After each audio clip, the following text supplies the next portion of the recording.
what happens during knee replacement surgery.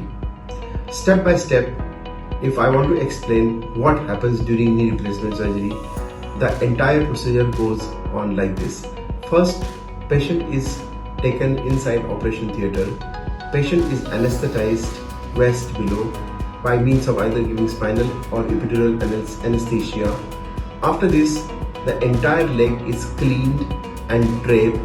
Patient is put under tourniquet where the blood flow is stopped in the affected leg so that there is no bleeding.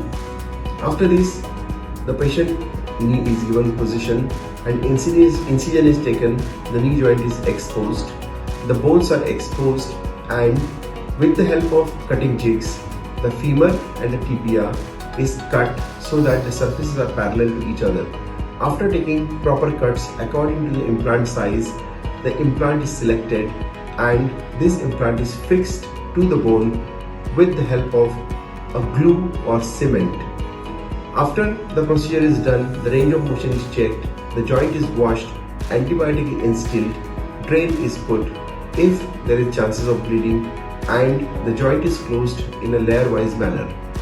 After this, a compression dressing is applied and the knee replacement is over. Basically, this is what happens during a knee replacement surgery, and it lasts around 45 minutes to 1 hour. Thank you.